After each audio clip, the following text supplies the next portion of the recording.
the aspect of throwing away distractions in our spiritual growth. अभी तक हम देख रहे थे कि हमारी आत्मिक बढ़ोतरी में जो रुकावटें हैं उसको हमें कैसे हटा देना है.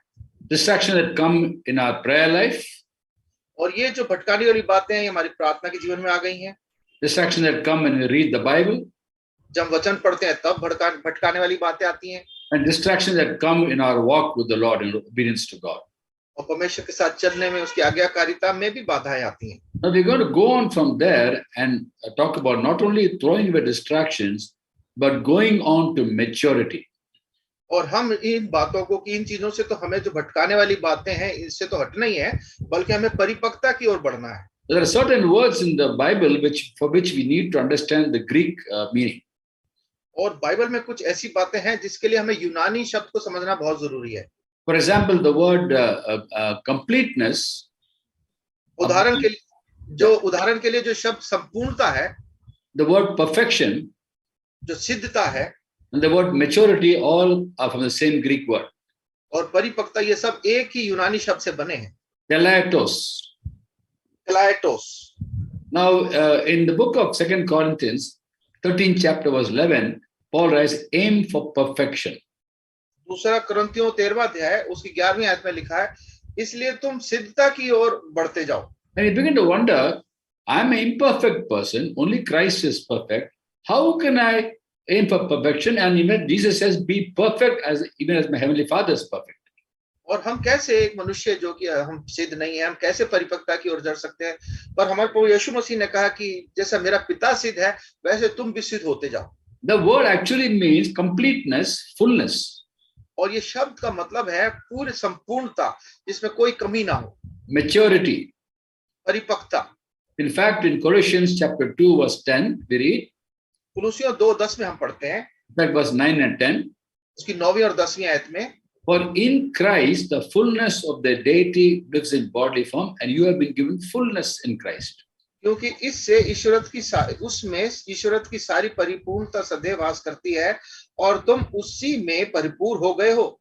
So fullness, maturity, perfection all mean the same. It actually means coming to the point where we fulfill God's purpose for our lives. और परिपक्वता, संपूर्णता और सिद्धता ये सब का मतलब एक ही है, जहाँ पे मतलब प्रभु के लिए उसकी बात में हम पूर्ण हो जाते हैं. So as we walk with the Lord and obey Him, as we put away every distraction and receive in the resources of God, slowly but surely we'll go on to maturity. तो जब हम प्रभु की बातों में बढ़ते जाते हैं तो हम और ये जो भटकाने वाली बातों को दूर करते जाते हैं तो हम धीरे धीरे प्रभु के साथ उसकी परिपक्वता में बढ़ते जाते हैं. The book of Hebrews was written to Judaic Christian people who are Judaism, who believed that Jesus is the Messiah, and they became Christians. और ये बात जो है ये उन यहूदियों के लिए लिखी गई जो कि यहूदी धर्म पे विश्वास करते थे पर वो मसीह पे भी विश्वास करने लगे. When they first accepted Christ, they are full of joy. They are persecuted, but they joyfully accepted even the confiscation of their properties. और उन्होंने जब शुरू में विश्वास किया तो वो बड़े आनंद से भर गए और चाहे उनकी धन संपत्ति सब उन्होंने जब्त कर ली फिर भी वो बड़े आनंद से थे. Because they knew they had lasting possessions in heaven. क्योंकि वो जानते थे उनके पास स्वर्ग की अब हमेशा की संपत्ति उनके पास है. They have very strong faith. और उनका विश्वास बहुत मजबूत था. They are persecuted, put in prison, and they joyfully accepted that consequence of believing in Jesus. वो सताए गए, जेल में डाले गए और वो जानते थे कि ये सब जो है प्रभु के ऊपर विश्वास करने के परिणाम से है, उसको मानते थे. They're put out of synagogue. They've in fact they cut out from their families also, but they accepted because of their lasting possessions.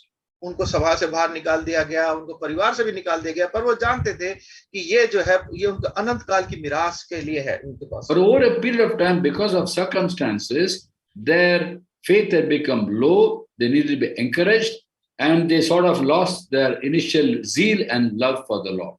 और जैसे जैसे समय बीतता गया और वो परमेश्वर के लिए जो उनकी लगन थी, जो जलन थी, वो धीरे धीरे कम होने लगी. And the writer of the book of Hebrews is exhorting these believers to understand who they have come to believe in. और इब्रानियों की पुस्तक में लिखते समय वो बता रहा है उनको कि उनको चिता रहा है दोबारा से कि वो किस पे उन्होंने विश्वास किया है. Oh, Christ is in Christ we are complete. कि मसीह में हम पूरे सिद्ध हो जाते हैं. How is superior to the angels? स्वर्गदूतों से कैसे ऊपर हो जाते हैं. superior to the prophets, नबियों से ऊपर हो जाते हैं, superior to the priest, he is the ultimate high priest, और जो महायाजक है उससे भी हम ऊपर हो जाते हैं, superior to Moses, मूसा से भी ऊपर हो जाते हैं. and all these entities were very dear to the Jews, for those who followed Judaism. और जो यहूदी धर्म को मानते थे उनके लिए ये सारी बातें जो बताए नाम, वो सब उनके लिए बहुत महत्वपूर्ण थे. The prophets of old, the angels, Moses, priesthood. जो नबी थे, स्वर्गदूत थे, और जो महायाजक था, उस सब से भी ऊपर महत्व उनके लिए बहुत महत्वपूर्ण. Reminding them as to who they come to believe in and how they should not lose that initial zeal they have for God. और उनको यह स्मरण दिला रहा है कि कैसे उन्होंने किस पे विश्वास किया है, और कैसे उनकी जो जलन थी परमेश्वर के लिए वो कम नहीं होनी चाहिए. And in the 6th chapter of Hebrews from verse 1, इब्रानियों के 6 अध्याय की पहली आयत से आगे हम देखते हैं, writer writes and says, वहां लेखक ऐसा लिखता है, let us leave the elementary teachings of Christ and go on to maturity. इसलिए हम मसीह की शिक्षा की आरंभ की बातों को छोड़कर हम सिद्धता की ओर आगे बढ़ते जाएं. Not again laying the foundations of repentance and acts that lead to death. और मरे हुए कामों पे से मन फिराने से, ऐसी बातों पे विश्वास करने जो कि नाश की ओर ले जाती है, उनको छोड़ के, Of faith in God, परमेश्वर में विश्वास करना, instruction about baptisms, बपतिस्मों की बातों का, laying on of hands, हाथ रखने का, eternal judgment, और अनंत काल के न्याय का, and resurrection of the dead. और मरे हुए में से जी उठने का.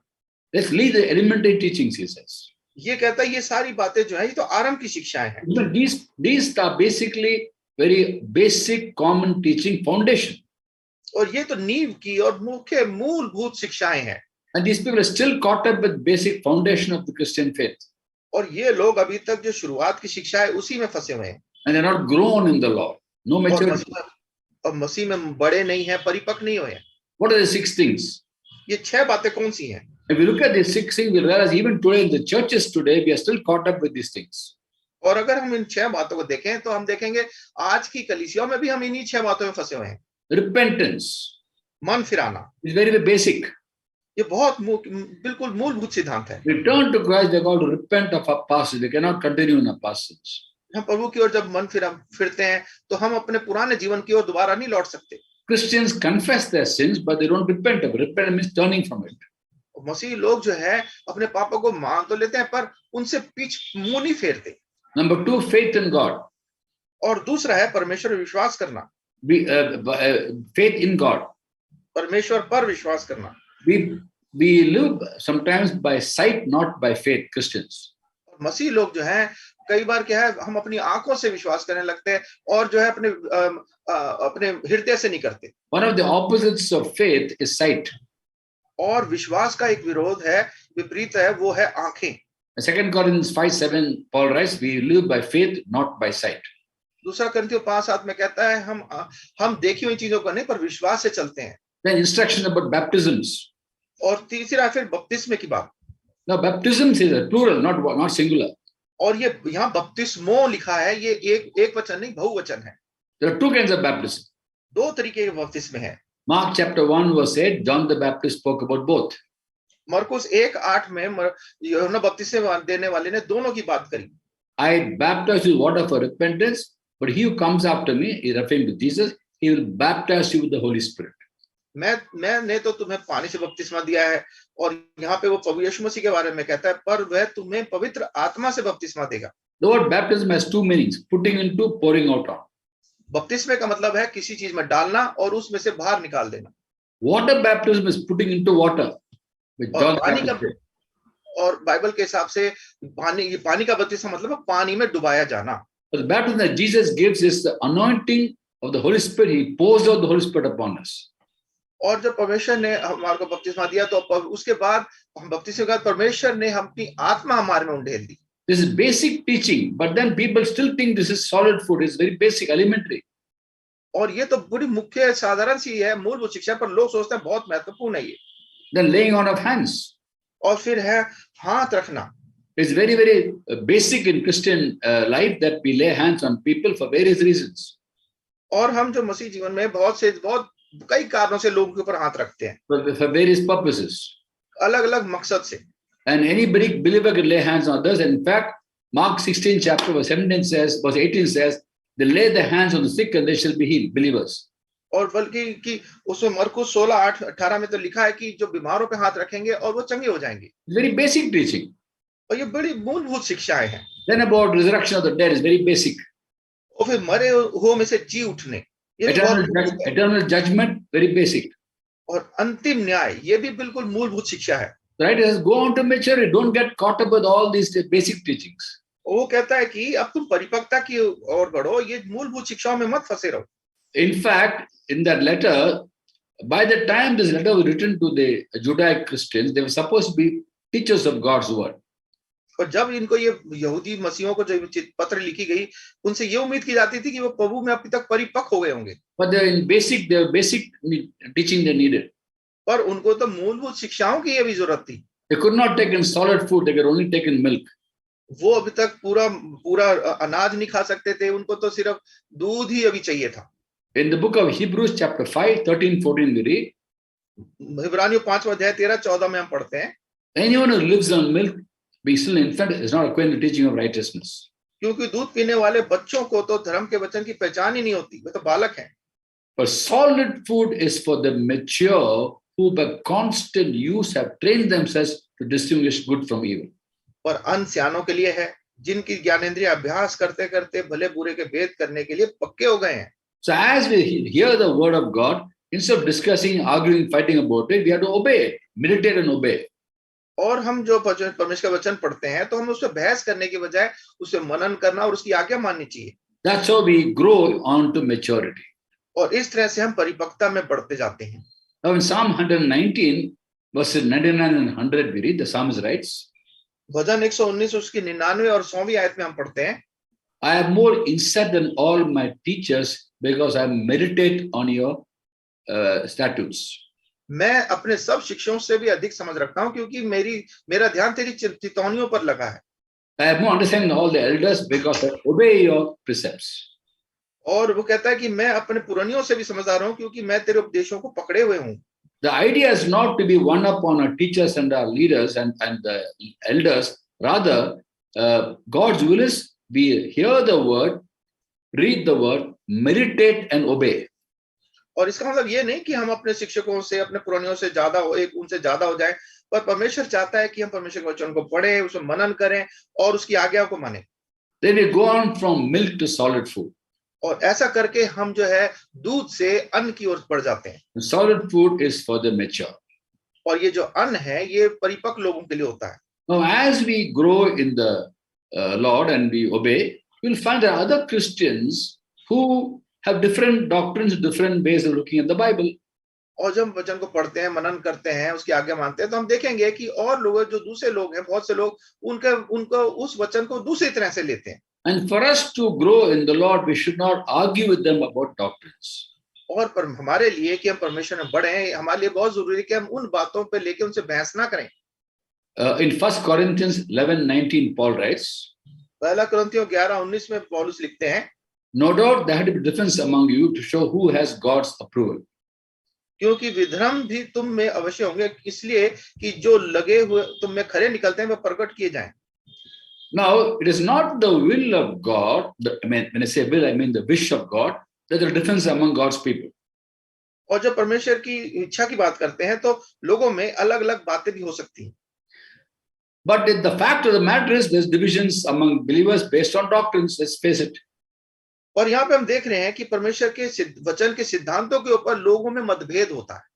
Everyone doesn't depend upon the Holy Spirit to be taught the scriptures. They go by their own understanding, their own private interpretation. सब लोग जो है पवित्र आत्मा के ऊपर निर्भर नहीं रहते कि वो उनके शिक्षक हो, वो अपने आप ही उसका अलग मतलब निकालना शुरू कर देते हैं. Some live by the Spirit, some live by the flesh. कुछ लोग आत्मा के अनुसार जीते हैं और कुछ लोग अपने शरीर के अनुसार जीते हैं. Some read the Bible to know God through the Bible. Some read the Bible to get knowledge, academic knowledge, and therefore they fight with each other about interpretation of the Bible. कुछ लोग तो Bible को पढ़ते हैं कि परमेश्वर को ज्ञान में बढ़ते जाएं. कुछ लोग होते हैं कि अपने शारीरिक बुद्धि को बढ़ाएं और उसके बाद वो उसका अलग अनुवाद निकाल के एक दूसरे के साथ बहस करते हैं. It's important that as we seek to become mature, we shouldn't fight with each other about doctrines also. तो ये बहुत जरूरी है कि जब हम परमेश्वर में परिपक्व होते हैं तो हम एक दूसरे के साथ बहस ना करें वचन को लेके।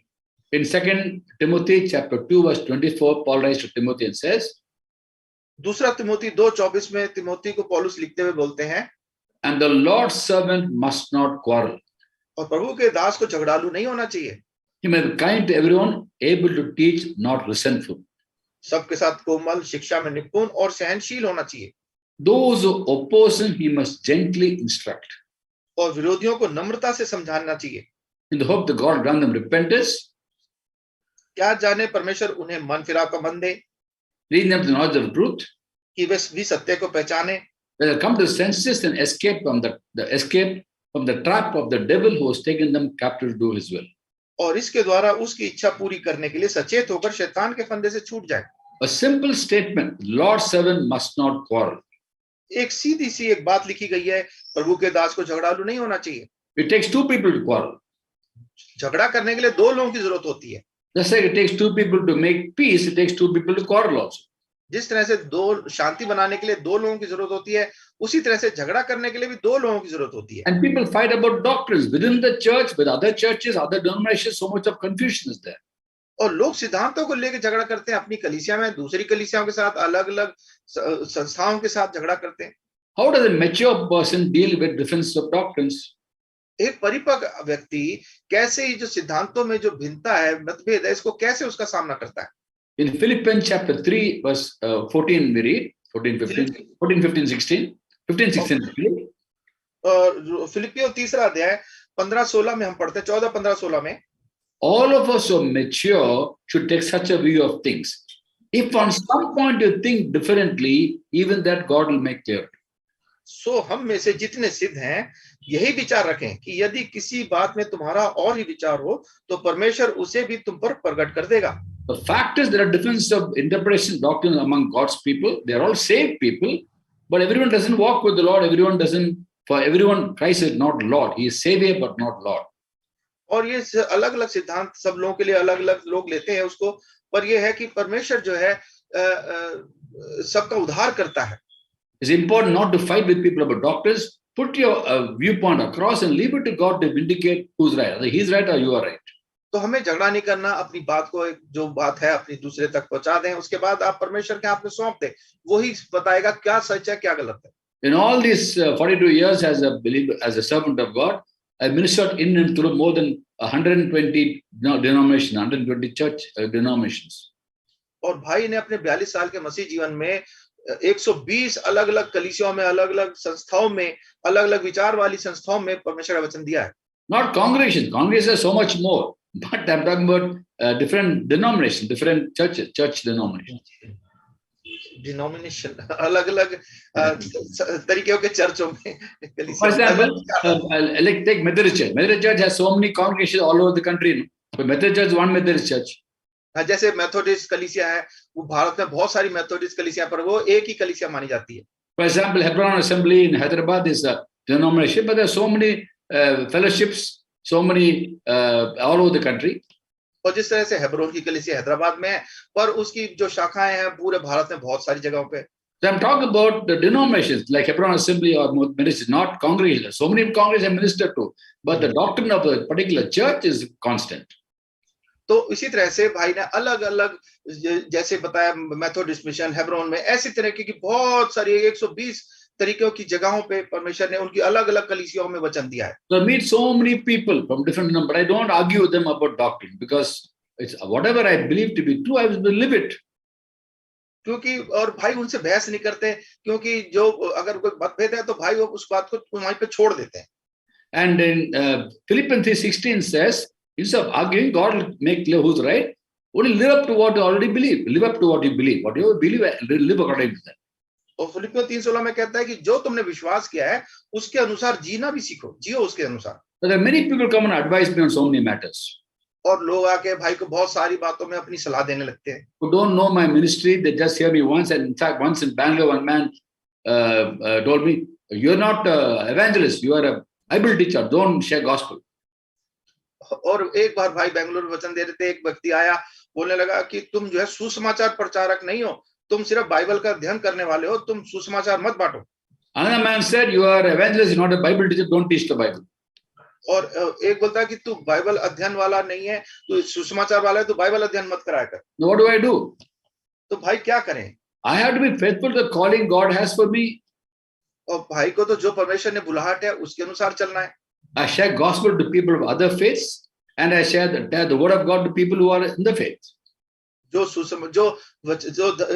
अभी प्रभु को नहीं जानते उनको सुसमाचार देते हैं, और जो प्रभु को जान गए हैं उनको परमेश्वर का वचन देते हैं ताकि वो उसमें परिपक्व हो जाए। I am called by God to minister to people, and when I go to a particular church, I am under the authority of the church. I go by what they say in the terms of not doctrine, but in terms of timing and the content and how long you speak, and I go by them.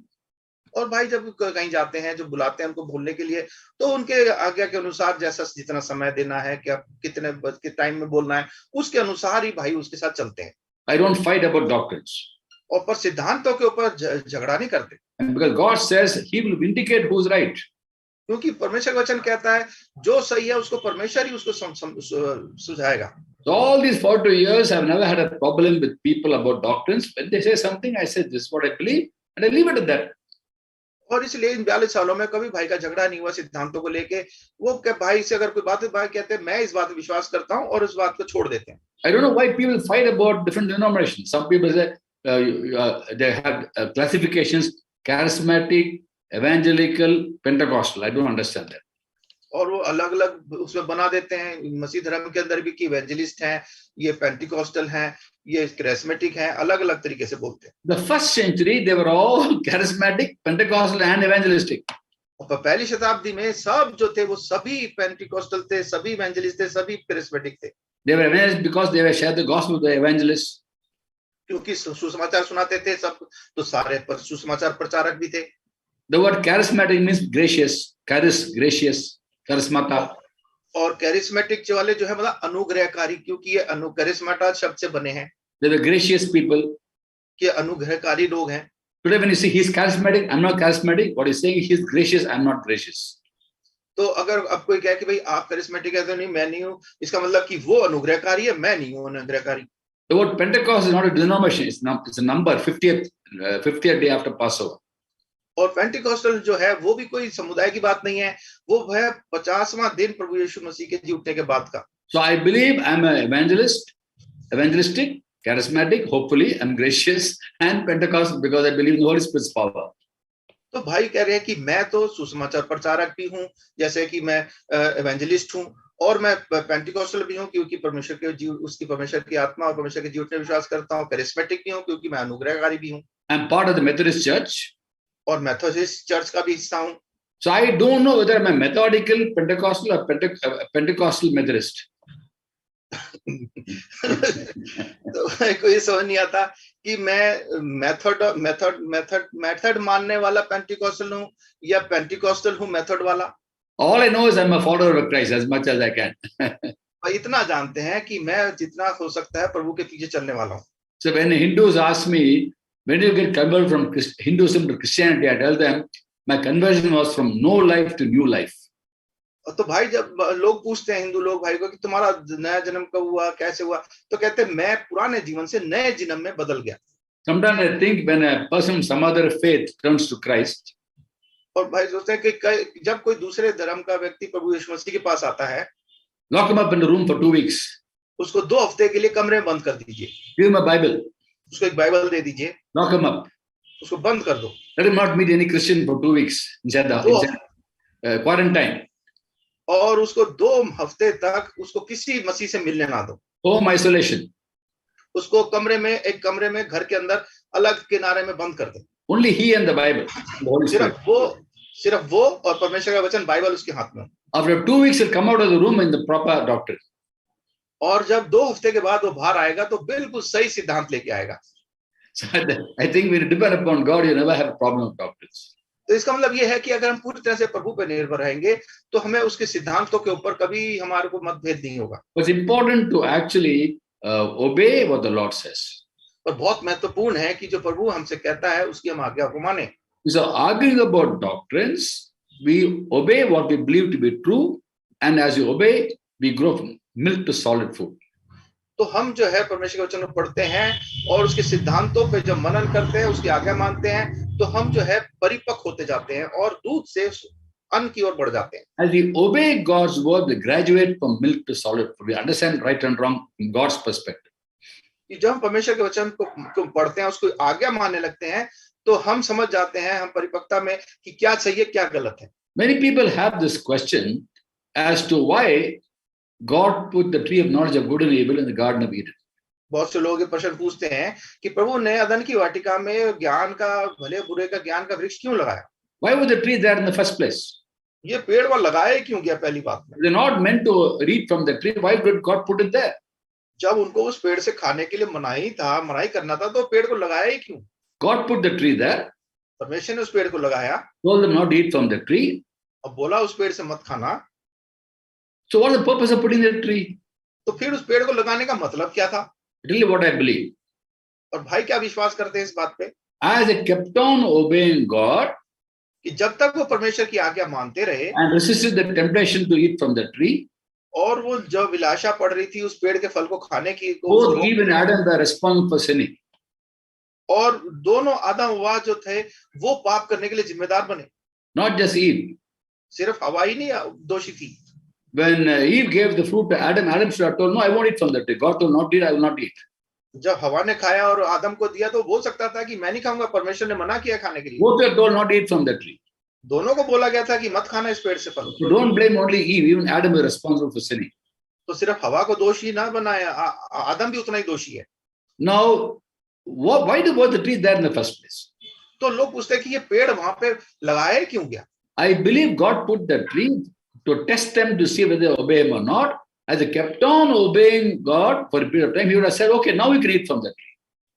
तो भाई का ये मानना है कि परमेश्वर ने पेड़ लगाया था और जब तक उस पेड़ को, फल को आज्ञाकारिता मान के नहीं खाते, वो बढ़ते जाते और एक समय आता जब प्रभु कहता कि ठीक है, अब तुम इतने परिपक्व हो गए हो, अब इस फल को खा सकते हो। By eating from the tree before God gave permission, they came under condemnation, they came under devil's control, and they began to learn right and wrong from the devil's perspective, not God's perspective. उस फल को खा के उन्होंने परमेश्वर की आज्ञा तोड़ा और भले बुरे का ज्ञान को फल को खा के अब वो भले बुरे की बात को समझ रहे हैं, परमेश्वर की नजरिए से नहीं, पर शैतान के नजरिए से समझ रहे हैं। If they kept on obeying God, God might have said, okay, now you obeyed me, now you can eat from the tree. और अगर वो कुछ समय और तक उस परमेश्वर की आज्ञा को मानते रहते, फल को नहीं खाते, तो परमेश्वर एक समय पे आके कह देता, ठीक है, अब तुम इस फल को खा सकते हो। And then they were understood good and evil from God's perspective, not the devil's perspective. और उसके बाद वो भले बुरे को परमेश्वर के नजरिए से समझ पाते, बनिस्बत की शैतान के नजरिए से। And once they ate from that tree, God put a hedge around the tree of life. और एक बार उन्होंने उस फल को खा लिया, परमेश्वर ने उस फल के पेड़ के चारों तरफ एक बाड़ा लगा दिया। God did not want them to eat from the tree of life in a sinful state. क्योंकि परमेश्वर नहीं चाहता था कि वो उस पाप की दिशा में रहते हुए उस फल के पेड़ को खा ले। The tree of life will again be found in the paradise of God, according to Revelation chapter 2, verse 7. और प्रकाशित वाक्य 2:7 के अनुसार हम देखते हैं कि ये जीवन का वृक्ष है, वो भी स्वर्ग में उस वाटिका में लगाया गया था। After being redeemed by the blood of Christ and made perfect, we eat from the tree, will live forever. और हम जब उद्धार पाते हैं, परमेश्वर विश्वास करते हैं, हम इस फल में से खाते हैं और हम अनंत काल के लिए जीते हैं। So God expected Adam and Eve to understand good and evil from God's perspective, not devil's perspective, and that's why he put the tree there for them to obey. और परमेश्वर चाहता था कि आदम हव्वा भले बुरे के ज्ञान को परमेश्वर के नजरिए से समझे, शैतान के नजरिए से नहीं, और इसीलिए परमेश्वर ने उस पेड़ को वहां लगाया था कि वो आज्ञा माने। Even though God told Eve and Adam not to eat from the tree, when the devil tempted Eve by putting a question and getting answer and making a statement, और परमेश्वर ने मना किया था, पर जब शैतान ने आके हवा को उसको भरमाया, उसको जहल किया, तो और उसको परीक्षा करी उसकी जब खाने के लिए, Eve is looking at the tree. और हवा जो है उस पेड़ को देख रही है। Good for food, pleasing to eye, and used for getting knowledge. देखने में अच्छा है, खाने में अच्छा है, और वो उससे ज्ञान भी मिलेगा। And will be like God. और हम परमेश्वर के समान हो जाएंगे। Every tree in the Garden of Eden had fruits which are good for food and pleasing to the eye. Genesis 2:9 says. और उत्पत्ति 2:9 के अनुसार तो उस पूरे सारे में ही जो पेड़ थे वो सब देखने में मनोहर थे और खाने में अच्छे थे। She looked only at that particular fruit of that particular tree. पर इस हवा ने सिर्फ इसी पेड़ को देखा। She should look to God, not to the tree. उसने परमेश्वर की ओर देखना चाहिए था, पेड़ को नहीं देखना था। This is a simple example, a practical example, crude example, but it conveys the point. एक बड़ा सीधा सा उदाहरण है, इस बात से, ये उदाहरण से बात बिल्कुल समझ में आ जाती है। When I was a young boy, we used to always have dogs in the house, pet dogs, and Alsatian, Pomeranian, Dachshund, all kinds of dogs. और भाई के घर में जब छोटे थे तो उनके घर में हर समय कुत्ते रहते थे, Alsatian, Pomeranian, dachshund. Not at the same time, but at different times. और At different period, different dogs. अच्छा, अलग अलग समय में अलग अलग कुत्ते रखते थे। There's one particular dog, Alsatian dog called Jimmy. और एक एल्सेशियन कुत्ता था, उसका नाम था Jimmy. I hope there are no Jimmys in the Zoom. उम्मीद करते हैं हमारे जूम सभा में कोई जिम्मी ना हो। Don't get offended. आप बुरा ना माने please. So Jimmy, the Alsatian dog, is a one-man dog. It only one person in the family will be very close to. और ये जर्मन शेपर्ड जो होते हैं, ये एक ही मालिक के कुत्ते होते हैं, ये घर में एक आदमी के बहुत वफादार बनते हैं। And my dad was a favorite of Jimmy. और भाई के पिताजी जो थे, वो उस कुत्ते के बड़े फेवरेट थे। Only my dad will give lunch for Jimmy. He'll keep the plate there, and Jimmy will come running at the correct time. 1 o'clock afternoon he'll come. और दोपहर में सही 1 बजे भाई के पिताजी उसको खाना देते थे और जिम्मी दौड़ के आता था खाने के लिए। He'll come to the plate, and then my daddy will say, "Jimmy, no." और वो प्लेट के पास आ जाता था और भाई के पिताजी बोलते थे, जिम्मी अभी रुक जा। Jimmy is very hungry. Jimmy को भूख लगी है। Food is in the plate. Plate में खाना भी रखा है। Daddy says, "Jimmy, no." पर पिताजी कह रहे हैं, जिम्मी नहीं, रुक जा अभी। What does Jimmy do? Jimmy क्या करेगा? He looks at my father. वो पिता की ओर देखता था। Doesn't look at the food. वो खाने की ओर नहीं देखता था। Right in front of him, the food is hungry. He's looking at my daddy. खाना सामने रखा है, भूख भी लग रही है, पर वो भाई के पिताजी के मुंह को देखता था। 2-3 minutes, he's quiet. 2-3 मिनट तक वो ऐसे चुपचाप बैठा रहता था। Both are looking at each other. Father looking at the doggy, Jimmy looking at my father. तो भाई के पिताजी जिम्मी को देख रहे हैं और जिम्मी भाई के पिताजी को देख रहा है। For a few minutes, my daddy says, "Jimmy, good boy. Now eat." और उसके बाद पिताजी बोलते थे भाई के, जिम्मी बहुत अच्छा कुत्ता है तू, अब तू खाना खा ले। And he eats. उसके बाद वो खाता था। I wish Eve had learned from Jimmy. उम्मीद करते हैं कि हवा भी जो है भाई के कुत्ते से, जिम्मी से कुछ सीख लेती। And by the way, a lot of Jimmys in the Garden of Eden. Every animal was there. और क्योंकि उस अदन की वाटिका में बहुत सारे जानवर थे, तो ऐसे कुत्ते भी जरूर होंगे। Instead of looking at the fruit, she looked at God. पर उस परमेश्वर को देखने की जगह उसने उस फल को देखा। Yeah, correct. So if she looked at God and not looked at that fruit, one day God will say, "Okay, you've been obedient to me. Now you can eat and you'll understand good and evil from my perspective, not the devil's perspective." और वो अगर आज्ञाकारिता में चलती रहती तो परमेश्वर उसको उस बाद कुछ दिनों के बाद कह देते कि ठीक है, अब तू इस फल को खा सकती है, क्योंकि अब तू भले बुरे को मेरे नजरिए से देखेगी, शैतान के नजरिए से नहीं। Now we understand why good and evil is become very, very subjective today. So somebody is good, somebody else is evil. और इसीलिए ये जो है बहुत ये मतभेद हो जाता है। किसी के लिए ये बात अच्छी होती है, कोई कहता है ये बुरी है। Isaiah chapter 5 verse 20 says, "Woe to those who say evil good and good evil." यशायाह 5:20 में लिखा है, हाय उन पर जो सच को गलत, भले को बुरा बोलते हैं और बुरे को भला बोलते हैं। We are confused about that. और उसके बारे में वो बड़े दुविधा में रहते हैं। Because of man's sin. क्योंकि मनुष्य ने पाप किया था। But then as we obey God's word, we begin to understand good and evil today through God's perspective, not the devil's perspective. पर जब हम परमेश्वर के वचन को पढ़ते हैं, उस मनन करते हैं, उसकी आज्ञा मानते हैं, तो हम समझ जाते हैं कि हम परमेश्वर के वचन के, परमेश्वर के नजरिए से हम भले बुरे को समझने लगते हैं। The Holy Spirit teaches us what is right and wrong. अब पवित्र आत्मा जी हमारे शिक्षक हो जाते हैं, जो हमें सिखाते हैं क्या भला है क्या बुरा है। John 16:13 says he leads us into all truth. यूहन्ना 16:13 में लिखा है कि वो हमारे को सब सच्चाई में लेके जाता है। He is our teacher today. John 14:26. यूहन्ना 14 उसकी 26वीं आयत में वो हमारा शिक्षक है। The Lord told the disciples, when the counselor comes, counselor is the Holy Spirit. प्रभु यीशु मसीह ने बोला, जब तुम्हारा शिक्षक जो कि पवित्र आत्मा जी आएंगे, he will teach you all things and he will remind you of what I have taught you. तो सहायक जब आएगा तो वो तुम्हें सिखाएगा, जो बातें मैंने तुमसे कही है उसका स्मरण कराएगा। 1 John 2:27 says the anointing will teach us all things. पहला यूहन्ना 2:27 में लिखा है, वो अभिषेक तुम्हें सब बातों की शिक्षा देगा। Today we are not orphans. We have a Holy Spirit teaching us, and we can know right and wrong from God's perspective. तो अब जो हम अनाथ नहीं है, हमारे पास पवित्र आत्मा जी हैं जो हमारे को परमेश्वर की नजर से क्या सही क्या गलत है हमारे को बता सकता है। What you know to be right, live by it. What you know to be wrong, don't live by it. तो जो बात सही है उसके अनुसार जिए, जो बात सही नहीं है उसके अनुसार ना जिए। We face many people have different opinions. बहुत से लोगों के अलग अलग विचारधारा हो सकती है, Please don't fight about it. उसके लिए आप झगड़ा ना करें। The Lord's servant must not quarrel. परमेश्वर के सेवक को झगड़ालू नहीं होना चाहिए। And therefore, as we obey God, He will vindicate us to people. और जब हम परमेश्वर की आज्ञा मानेंगे तो परमेश्वर हमको ऐसे लोगों से भी छुड़ाएगा। In regard to doctrines, He will vindicate us. और जो ऐसे सिद्धांतों के बारे में भी वो हमारी छुड़ौती करेगा। Psalm 135 verse 14 says, भजन 135 उसकी 14वीं आयत में लिखा है, God vindicates His people, He will have compassion on His servants. यहोवा ने अपनी प्रजा का न्याय चुकाएगा और अपने दासों की दुर्दशा देखकर तरस खाएगा। All of us need to go on to maturity. और वो हमसे चाहता है कि हम जो है परिपक्वता की ओर बढ़ते जाएं। And next week I'll again share on this, I'll continue on this theme. और अगले हफ्ते भी हम इस विषय पे आगे मनन करेंगे। So please put away all elementary teachings, go on to maturity, and simply meditate on God's word, obey God's word, and slowly but surely we'll all go on to become mature and complete, not lacking anything. तो हम ऐसे विचारधाराओं के पीछे ना पड़े, हम परमेश्वर की वचन को पढ़े, मनन करें, आज्ञाकारिता के साथ उस पर चलते रहे और धीरे धीरे हम परिपक्व हो जाएंगे और परमेश्वर की बातों को समझ पाएंगे। God bless you all. परमेश्वर हम सबको आशीष दे।